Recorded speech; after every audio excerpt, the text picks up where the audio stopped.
नमस्कार सभी को। मैं अपनी YouTube channel geography bye SK sir में सभी बच्चों का स्वागत करता हूं। जैसा कि हम राजस्थान की ज्योग्राफी के अंदर राजस्थान के उद्योगों का वर्णन कर चुके हैं, पढ़ रहे हैं। अब से पहले 3 या 4 वीडियो हम डाल चुके हैं और इसके बाद में भी हमारे कुछ उद्योग जैसे नमक उद्योग, जैसे हमारा ऊन उद्योग, रासायनिक केमिकल्स के जितने भी हमारे कारखाने हैं उनके बारे में, और एक इंजीनियरिंग उद्योग, ये उद्योग हमारे बचे हुए हैं। उसके बाद में हमारे एक दिन का क्लास और बचेगा, नीतिगत बदलाव और संस्थागत बदलाव। जैसे रिको है, राजसिको है, RFC है, रूडो है, उन संस्थाओं के बारे में थोड़ा सा नॉलेज हमें होना चाहिए। और नीतियां जो राजस्थान में अब तक औद्योगिक नीतियां बनी है, चाहे वो प्रथम 1978 की बात हो या बाद की नीतियों की, तो वो पढ़ेंगे। देखो, हम कंटिन्यू कर रहे हैं हमारे टॉपिक को। तो हमने लास्ट क्लास के अंदर हमारे खनिज आधारित उद्योगों को पढ़ा था।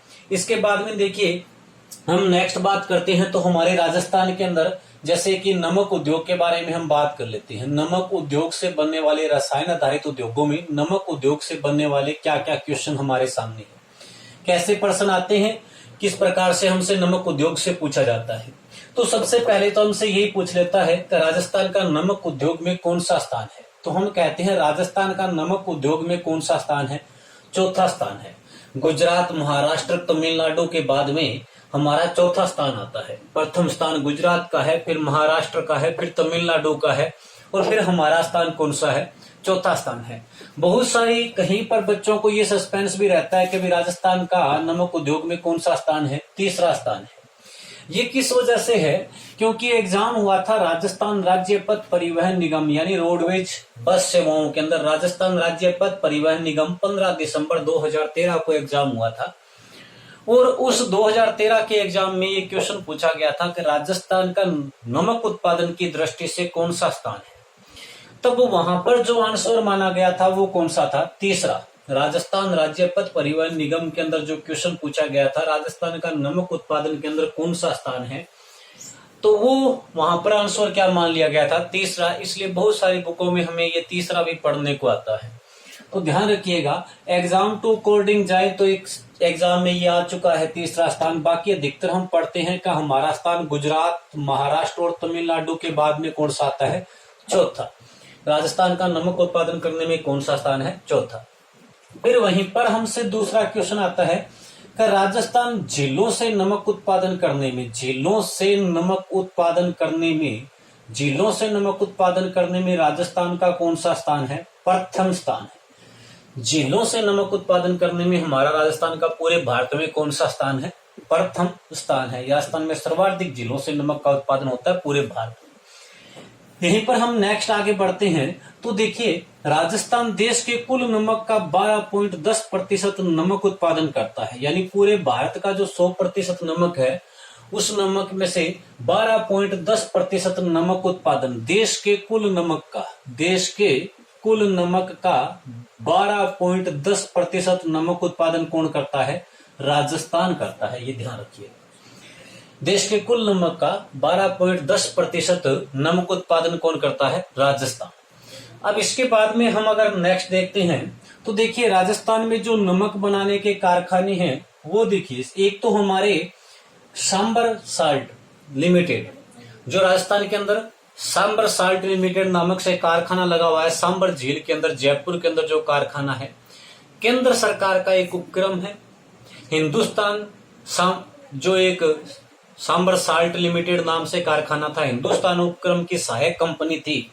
देखिए, सांबर साल्ट लिमिटेड नामक कारखाना लगा हुआ है। सांबर साल्ट लिमिटेड, ये जो कारखाना है ये लगा हुआ है आपका सांबर झील जयपुर के अंदर। सांबर झील जयपुर में इस कारखाने की स्थापना हुई थी भाई 1964 में। इस कारखाने की स्थापना कब हुई थी? 1964 में ये हमारा कारखाना लगाया गया था। 30 सितंबर 1964 को ये कारखाना लगा था। ध्यान रखना, ये किसका है? केंद्र सरकार का है। हिंदुस्तान उपक्रम की सहायक कंपनी है, केंद्र सरकार के अधीन चलता है। हिंदुस्तान जो साल्ट लिमिटेड एक केंद्र है, भारत का उपक्रम हिंदुस्तान साल्ट लिमिटेड, जिसकी स्थापना 1960 के अंदर पढ़ते हो आप, उसकी सहायक कंपनी है ये सांबर साल्ट लिमिटेड, जो जयपुर में लगी हुई है। ध्यान रखना, देश के कुल नमक का 8.7% नमक अकेले सांबर झील से उत्पादन होता है। यानी भारत में सर्वाधिक नमक का उत्पादन करने वाली झील कौन सी है? सांबर झील है, जहां से नमक का उत्पादन होता है। और इस कारखाने से सांबर साल्ट लिमिटेड जयपुर में यह कारखाना कार्यरत है। केंद्र सरकार के अधीन हिंदुस्तान सांबर लिमिटेड के अधीन ये कार्यरत है। 1964 में इसकी क्या होती है? स्थापना। 30 सितंबर 1964 में इसकी स्थापना हुई थी इस कारखाने की। और यहां से देश के सर्वाधिक नमक का उत्पादन किया जाता है। देश का सर्वाधिक नमक 8.7% अकेले देश के कुल नमक का उत्पादन यहां से होता है। इसके बाद में हम बात करते हैं तो इसी प्रकार से हमारा जो कारखाना लगा हुआ है एक पंचपदरा के अंदर, वो जो दोनों कारखाने हैं वो हमारे राज्य सरकार के अधीन कार्यरत है, जो वर्तमान में निजी क्षेत्र के अंदर कार्यरत है।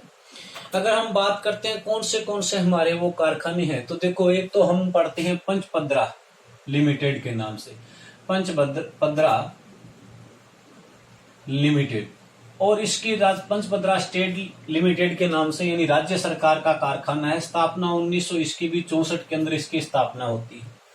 खास बातें क्या है कि पंचपदरा झील से जो नमक का उत्पादन होता है, राजस्थान में सर्वश्रेष्ठ नमक कौन सी झील का है? तो वो ध्यान रखना, कौन सी झील का है? पंचपदरा झील का है। राजस्थान में सर्वश्रेष्ठ नमक किस झील से प्राप्त होता है? तो वो झील कौन सी है? पंचपदरा, जिसमें 98% क्या है? NaCl की मात्रा पाई जाती है, सोडियम क्लोराइड की मात्रा पाई जाती है। देखिए, इसके बाद में कि यहाँ पर एक जाति आपको याद रखनी होती है, खारवाल जाति के लोग। पंचपदरा झील के अंदर जो ये कारखाना लगा हुआ है बाड़मेर में, यहाँ पर खारवाल जाति के लोग इस झील से क्या है? मोरली नामक झाड़ी से नमक का उत्पादन करते हैं। मोरली नामक झाड़ी से क्या करते हैं? नमक का उत्पादन करते हैं।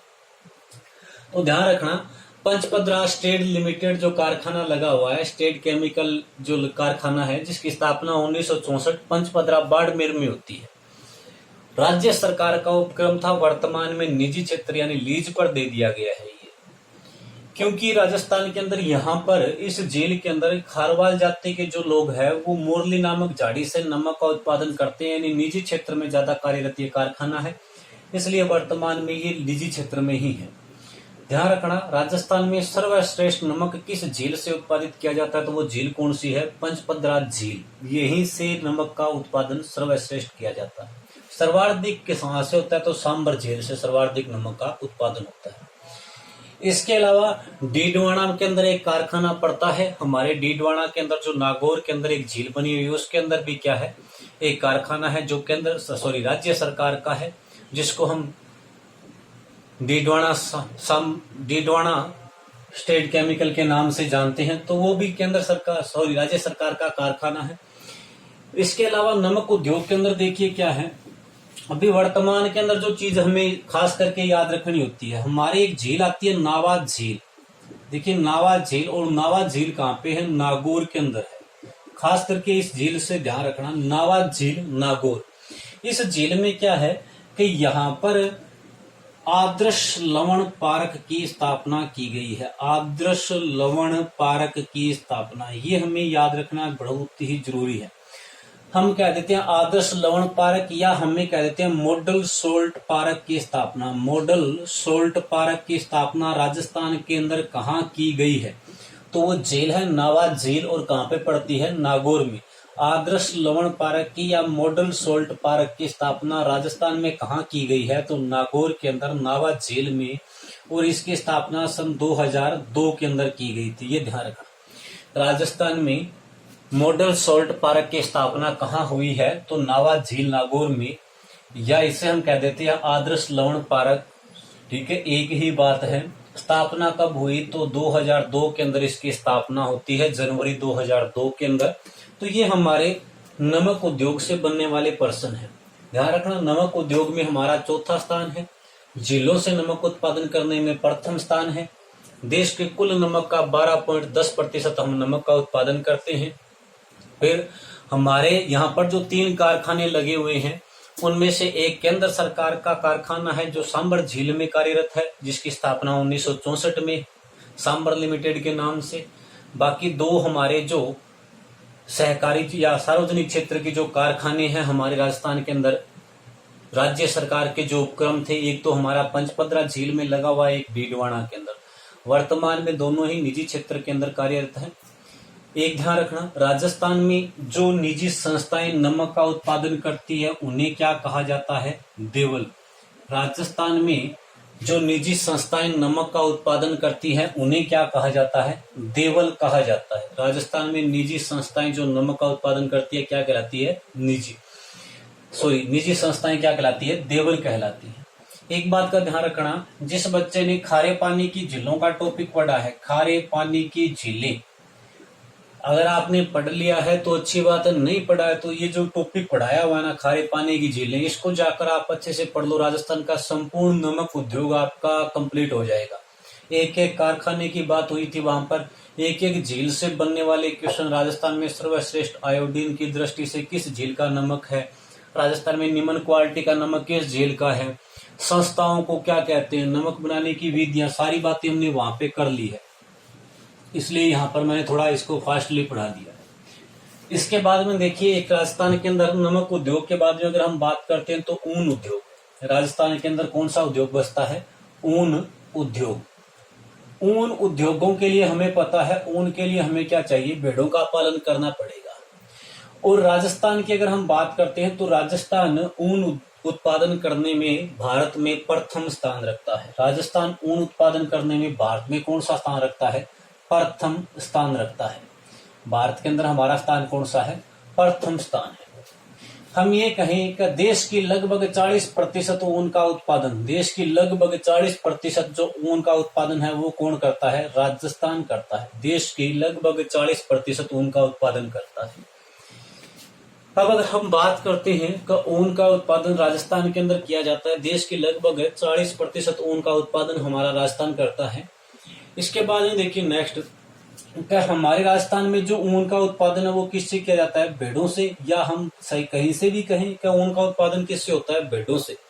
तो राजस्थान में सर्वाधिक ऊन देने वाली भेड़ की नस्ल कौन सी है? सर्वाधिक ऊन देने वाली भेड़ की नस्ल जो है वो कौन सी है? मारवाड़ी नस्ल की भेड़ों से। कि ध्यान रखना थोड़ा सा, मारवाड़ी नस्ल की जो भेड़ें होती है यहाँ से सर्वाधिक ऊन का क्या है? उत्पादन किया जाता है। यहाँ से हमारे क्वेश्चन नहीं आते हैं, हमसे पूछा जाता है, जैसे कि कांस्टेबल पुलिस के पिछले एग्जाम की बात करें तो पूछा गया था केंद्रीय ऊन बोर्ड की स्थापना कहाँ की गई है? केंद्रीय ऊन बोर्ड जो जोधपुर के अंदर बना हुआ है। जैसे हमसे पूछ लिया जाता है एशिया की सबसे बड़ी ऊन मंडी कहाँ पे है? भेड़ अनुसंधान या ऊन अनुसंधान प्रशिक्षण केंद्र कहाँ पे बना हुआ है? ऊन विश्लेषण प्रयोगशाला कहाँ पर बनी हुई है? विदेशी ऊन आयात निर्यात केंद्र कहाँ पर बना हुआ है? गलीचा प्रशिक्षण केंद्र कहाँ पे बना हुआ है? तो वो सारी चीजें पर देखिए। एशिया की सबसे बड़ी जो ऊन मंडी है, एशिया की सबसे बड़ी ऊन मंडी, और एशिया की जो सबसे बड़ी ऊन मंडी है वो कौन सी है? बीकानेर। एशिया की सबसे बड़ी ऊन मंडी कौन सी है? बीकानेर है। इसके अलावा स्टेट वुलन मिल्स की स्थापना कहाँ पे की गई है? तो स्टेट वुलन मिल्स की स्थापना की बात करते हैं तो ये भी बीकानेर के अंदर पड़ती है। स्टेट वुलन मिल कहाँ पे है? बीकानेर में। इसके अलावा भारतीय वुलन मिल की स्थापना कहाँ पर की गई है? तो ये भी बीकानेर के अंदर। भारतीय वुलन मिल की स्थापना भी कहाँ पर है? बीकानेर में। इसके अलावा गलीचा प्रशिक्षण केंद्र की स्थापना कहाँ की गई है? गलीचा प्रशिक्षण केंद्र, इसकी भी स्थापना कहाँ पे है? बीकानेर के अंदर। गलीचा प्रशिक्षण केंद्र भी कहाँ पे बना हुआ है? बीकानेर में।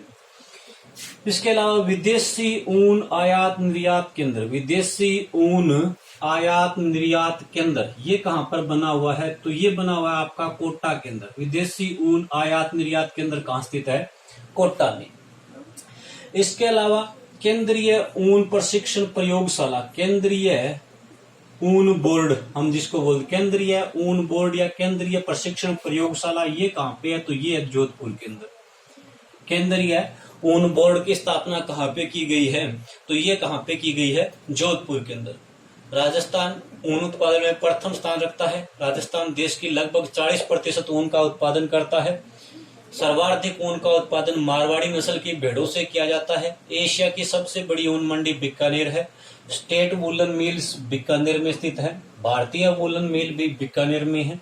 गलीचा प्रशिक्षण केंद्र बीकानेर में बना हुआ है। विदेशी ऊन आयात निर्यात केंद्र कोटा के अंदर बना हुआ है। इसके अलावा केंद्रीय ऊन बोर्ड जोधपुर के अंदर बना हुआ है। तो ये हमारे इस प्रकार से, और हमसे और क्या पूछ सकता है, तो एक ध्यान रखना, ऊन विश्लेषण प्रयोगशाला।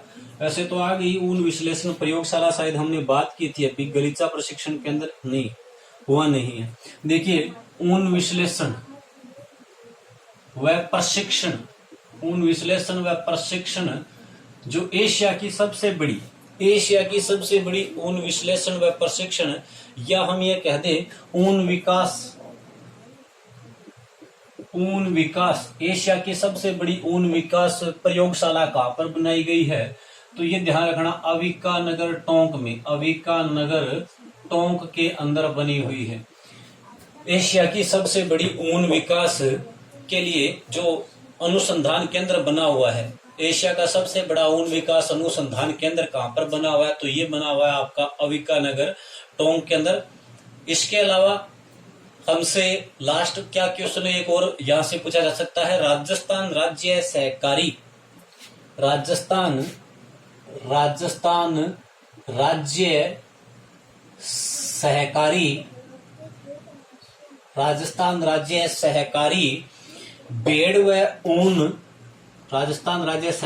भेड़ व ऊन विपणन संघ की स्थापना कहां पर की गई है? राजस्थान राज्य सहकारी भेड़ व ऊन विपणन संघ, राजस्थान राज्य सहकारी भेड़ व ऊन विपणन संघ की स्थापना कहां की गई है? तो इसकी स्थापना ध्यान रखना जयपुर के अंदर की गई थी 1977 के अंदर। जयपुर में 1977 के अंदर इसकी क्या है, स्थापना की गई थी। तो ये हमारे ऊन उद्योग को लेकर बनने वाले क्वेश्चन। ऊन उद्योग में राजस्थान का प्रथम स्थान। राजस्थान देश की कुल ऊन का 40% उत्पादन करता है।